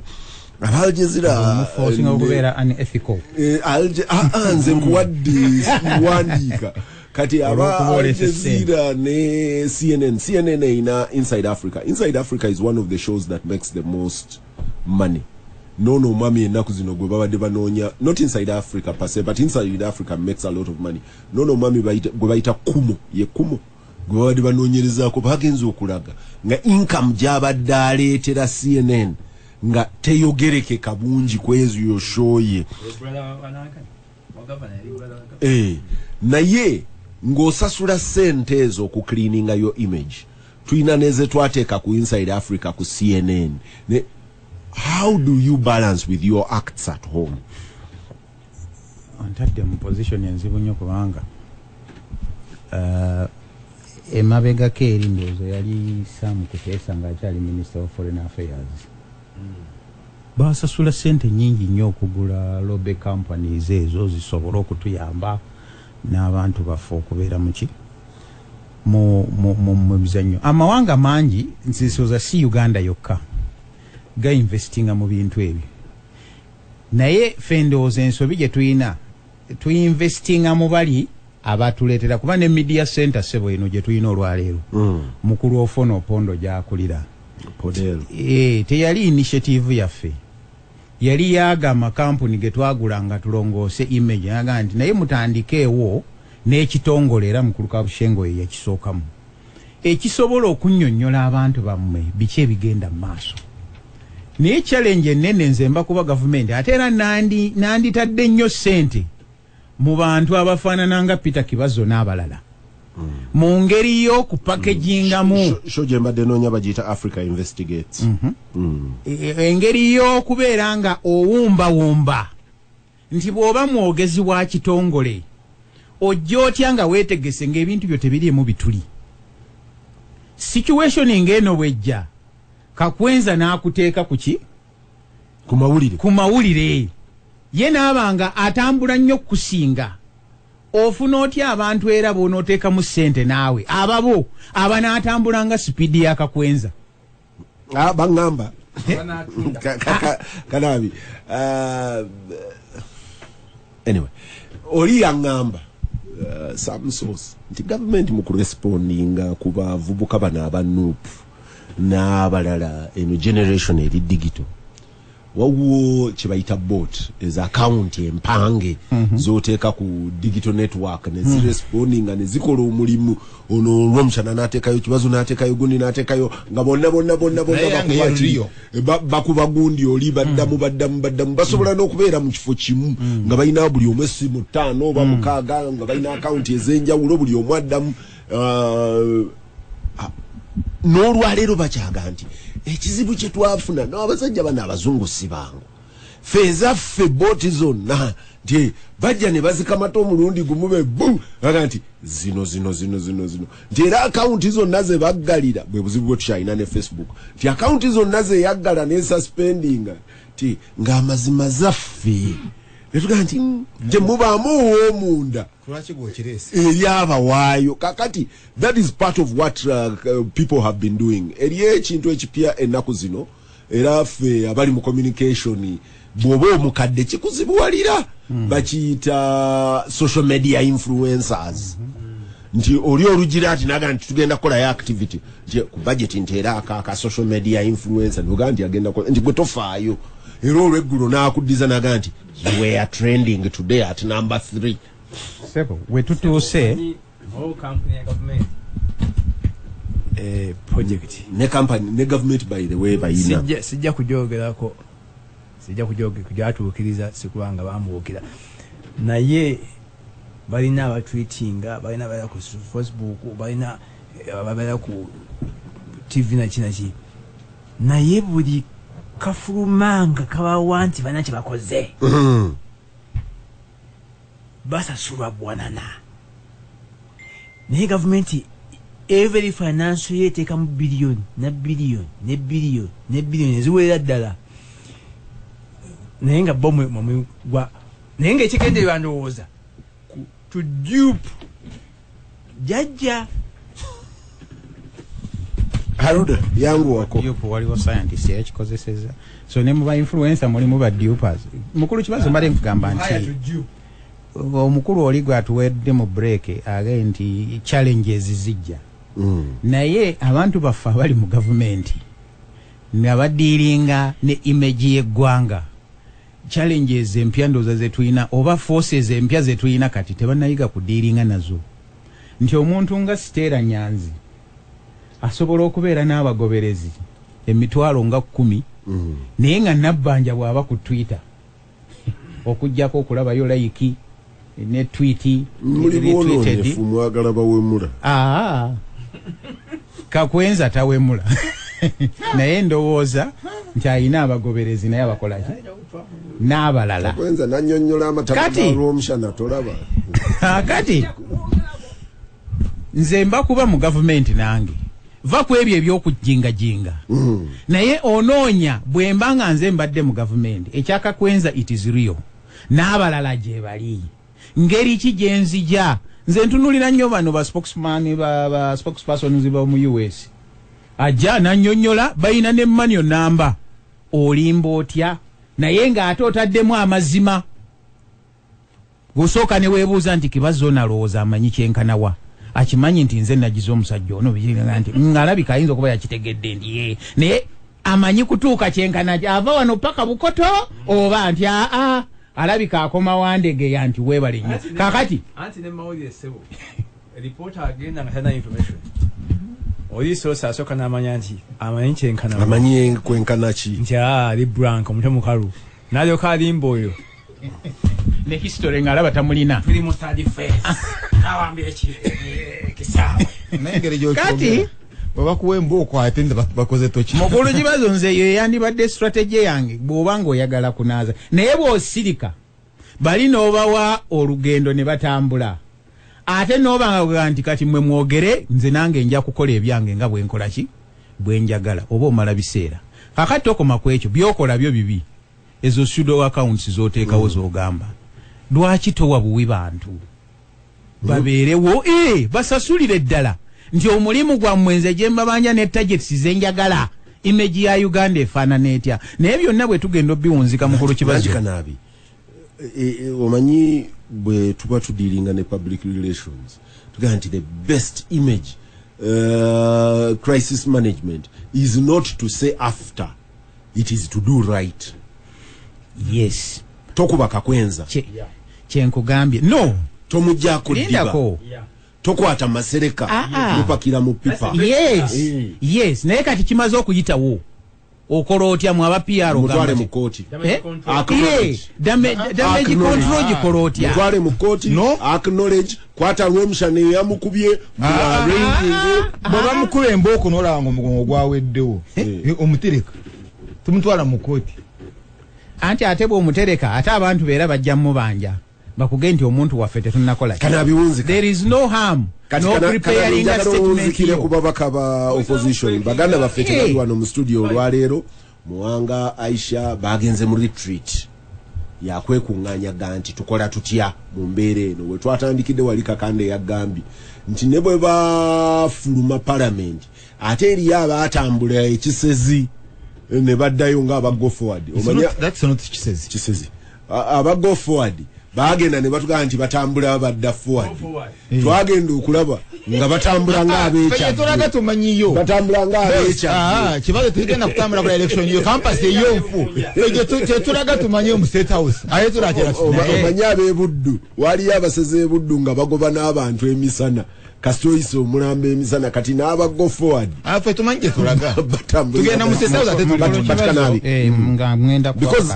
crisis on both sides kati okolera kyababaka abakuwaganyaddeko ne baddayo nga maliriza kiri ekisooka mbali nyagala kimaliriza noga nti corruption ali mu Uganda obuli bw'enguzi abantu we batuuse nti oli akulanga oli mu crisis naga nti ono kyaga kudupinga jjajja ezo sente weziri febo tusasula weziti nga tufuna ba influencer nga tufuna abagona era n'ogenda okubala Auditor General n'agenda okujjayaga nti basaasanya sente weziti ku information naye twagenza okulaba nga impact nanka ntyani yazirya ng'era beetooloolera omwo ababaka ba palamenti ku ludda oluvuganya simanyi oba bonna naye naddala ekibiina kya NUP nze buli kaseera ndaba nzirayo wakyaliwo challenge nene nnyo nti ababaka abo bonna bwe bagenda okujja buli omu alina gye yava najja n'asanga nga nuupu yevyeko eriwo essaawa eyo n'olinnya loole neekola ki kati loole yatuuka loole bwemala okutuuka abantu ne bavaako nemwagamba alhamdulillah ntuuse e Butambala nze ntuuse e Masaka naye bwe bamala okutuuka bakyayina obuzibu obwo nze awo wendaba ebizibu byabwe ebisinga eroole eyo ebadde yaani dereva abatuleese yagamba ki ani ayina obuyinza kuba dereva yenaga nti nsobola obbazaayo oba bwaje naga nti mumanyi nti nze nabaleeta mulabika mwebase kati lwaki temuzuukuka n'alinnyamu ku kigere yangu watubuuke tukole ki ze challenges ezo nze kulwangeze ndaba antiru nga batandise ozirisolvinga ekintu ne bakitwala nga kiri solid nga n'agenda emanyiddwa Charles Rwomshana byombi mu bufunze nnyo ine dakika 3 ayo nzise because anzikiza lole ninzijukira abanyabutumbi bafe bagula moloka kati wali esiga munne pika bona ne bayingira kuoyo kweyo so ku stage babero transparency basabaze bafunye watu ya ku stage oli wajimwe tuizwire we are full katenero leno nayo tabayina space nayo abanyabitumbi mukuli kibazo ne ina space mukuli kibazo what is torture oli kumuteekako obulumi naye ngo ine ekigendererwa either kumupanishinga o okumujjamu kyoyagala okumujjamu information ayi beko kyayogera kati bwemba nkikola as head of department because njagala intelligence njo president na ate the same president yangambe temutochalinga so kitegeeza nkikola mu bubbi right but you know okukikola that's the contradiction I have only for political reasons yangambe tokikola PR you ita PR go PR ye kastagamba yep yali mu PR ze simino ebibyesi byange gwo mulimo gwo gwakola PR na enzo ogwange kujja mu information right obakwako kyenkoze kyokola notakiddamu now bwe mbangenda kukuba emboka ate nkube emboka walabika bwe mbangenda kutochalinga nkuje mu information nyino okukuba omugongo nendekawo marks ezo that are traceable what you see chemutegeeza nti abato chalinga eri basiru nnyo abantu abali mu extracting information basajja bagezi nnyo akunyiga information n'ogimwa ate n'ojja n'oga abantu chalinga abantu ne bagamba ng'olabika bulungi oyo akunyiga ne skin nebeera smooth so waliwo science mu bino ebigenda mu maaso eraba engeri gye ne bakuba mugongo njala bigere you really think babikola wasigalewo maaka Yo jibesinga kukakwenza no bonna even n'abasalamu biseera akakwezi biche byonna bonolaba it's either ngalo bigere those points ezirabika ezizimba wamu n'omugongo so you need to go and look at that now let me go to your issue of the image before who ani go yagala twerunjikeko we as Uganda kibazo PR before who goyagala nkukoleko makeup USA and Europe bakola rendition lwaki bakola rendition kitegeeza bo bakukwata ntoli mutuju tebakutwala amawanga gaabwe because eteeka terebakkiriza kukola tocha bakutwala mu Waarabu n'awala bakutochalingira yeeyo but they still tortured tebakikola Guantanamo Bay wamu n'awalala by the way simena fetwali ya kuzabula sport Saudi Arabia kasoji bamujeri ne bamutematema katono ngamba nti Saudi Arabia teja kukola business ne Uganda because mwakubyono obunyafunyafu mwabukubyo obugo mugongo yeri bwe kufuna ekutematema n'omulambo tebakola ki tebagufuna still naye muhandisi Russia opposition leader wayo bamu obutwa nawona naddayo katali mukomera WikiLeaks Assange Britain musibye bashimanye ono munamawulire ali mukomera aja kola appeals okutuka wafiira ki bwafiira mu komera ebya bail tebirimu nabo bali biringa byasewanya ne Masaka China obado ulira kuwiga community obado ulira Hong Kong North Korea cyo kimanyi yetsura na yetugwe mundu now wano PR gyoyogerako is what Mukuru Museveni does. Ajja kuteekawo billion 3 za bibiina. NRM olwokuba nti inayo 70-80% etwaleko 80%. Abamuwakanya bakyagulani abawako 8 billion. Naye ng'amanyi balabe naye abawadde 8 billion. Kachoyina okunoonya PR anoonya ki? Kyanoonya anoonya abazungu kuleeta sente. The $10 billion is that oil. So you do your PR and he's doing it very well. Bagamba yes wakube na ye onotakuba. Bozo walo abakuba. Those onozo the Egypt those Algeria nti leader waba yekera Nigeria mukwate bana baboko haramu ojubulire ebya rights. Tanzania eno ntosobola okuwanika obadde ku the French embassy. Ne bakuba amasasi emuno ogisura noteka wagule emikono and then you say they will use the other law engeri gye bana akukwata bakutwale mu court. Tanzania yo ngabo ogiraba or even Kenya. So all of us bwetewe tuli so tewali gwokolera PR maliriza ne opposition.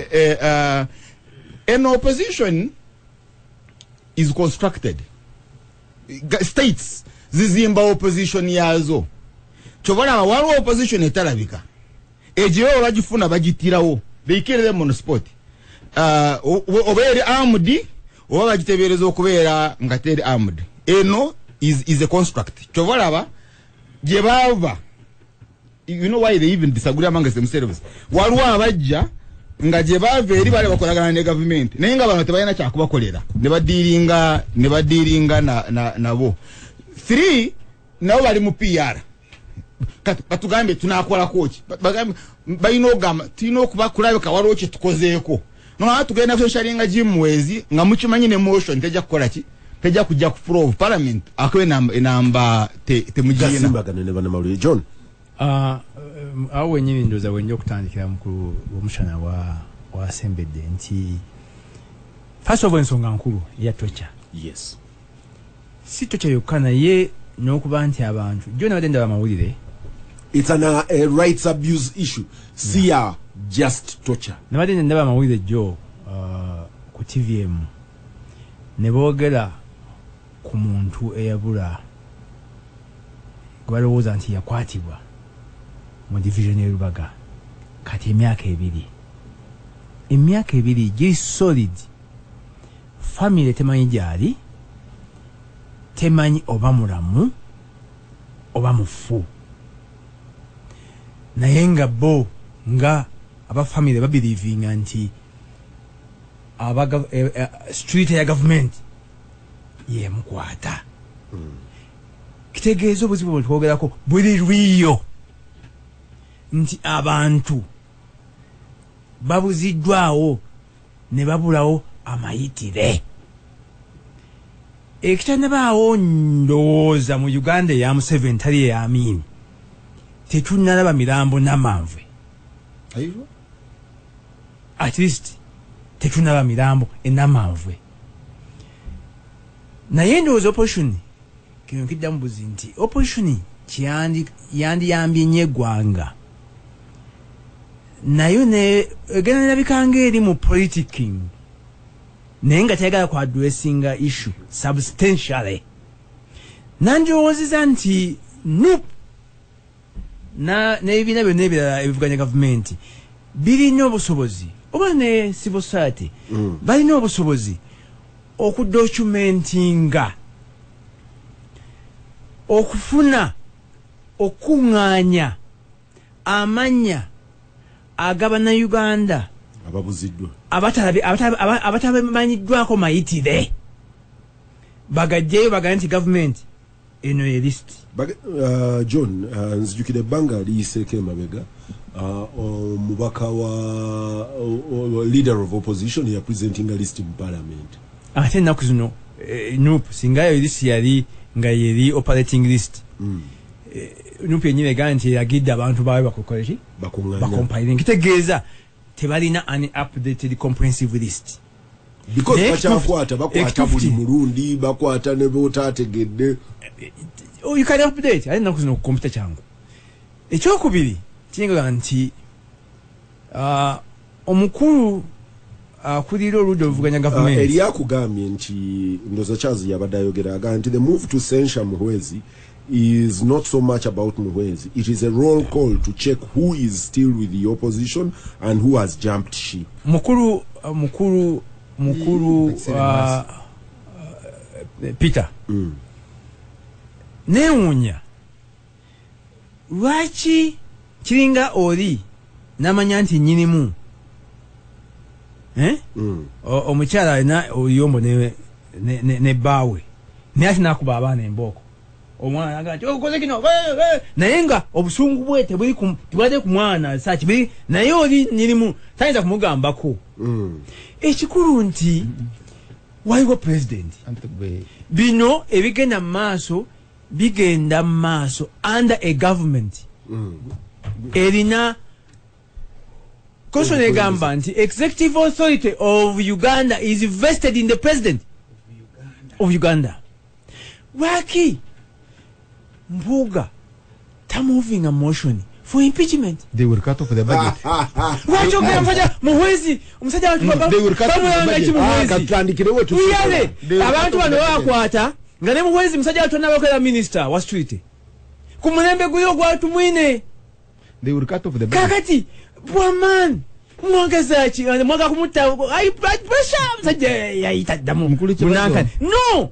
Balage courage. Bagambe sebo. Go for the crocodile. Go for the crocodile.